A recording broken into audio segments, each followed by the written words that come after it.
অনুশীলনী ৫ দাগে আমরা দেখতে পাই এবিসি সমকোণী ত্রিভুজের বিকোণ সমকোণ tan a √3 হলে √3 sin a cos a 3/4 এর সত্যতা যাচাই করতে হবে।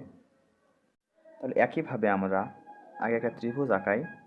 যেহেতু বিকোণ সমকোণ তাহলে এই কোণটা অবশ্যই বি হবে এসি। দেওয়া আছে tan a √3। আমরা জানি tan a সমান লম্ব বাই ভূমি, লম্ব এবি, ভূমি বিসি। tan a √3 নিচে 1 থাকে। তাহলে আমরা এবি এর মান √3 বসাই আর বিসি এর মান 1 বসাই। এসি এর মান আমরা এখনও জানি না। এসি এর মান আমাদের বের করতে হবে পিথাগোরাসের সূত্র দিয়ে। পিথাগোরাসের সূত্র অনুসারে আমরা পাই অতিভুজ স্কোয়ার ইকুয়াল লম্ব স্কোয়ার যোগ ভূমি square. AC square equal AB এর মান √3, বিসি এর মান 1। তাহলে আমরা এখন এবি, বিসি, এসি তিনটা বাহুরই মান পেলাম।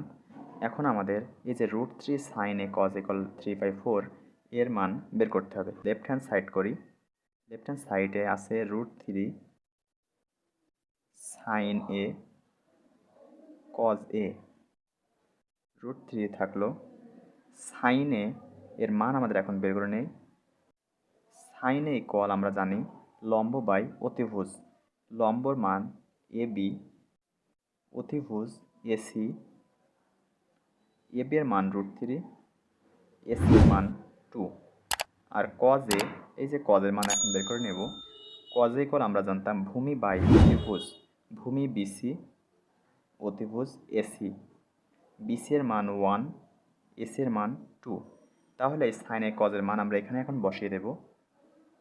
sin এর মান √3/2, cos এর মান 1/2। এখন আবার অনেক স্টুডেন্ট এখান থেকে এই জিনিসটা ভুল করে, এই √3-র সাথে এই 2 গুণ করে দেয় অথবা কী করবে কিছু বুঝতে পারে না। এখন তোমাদের ক্লিয়ার করি আমি এখানে √3-র নিচে 1 থাকে, কোনো কিছু থাকে না মানে এই √3 উপরের সাথে গুণ, সবসময় এটা উপরের সাথে গুণ হয়।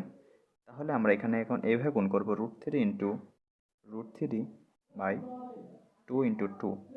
দুইটা √3 গুণ করলে একটা 3 হয় আর দুইটা 2 4।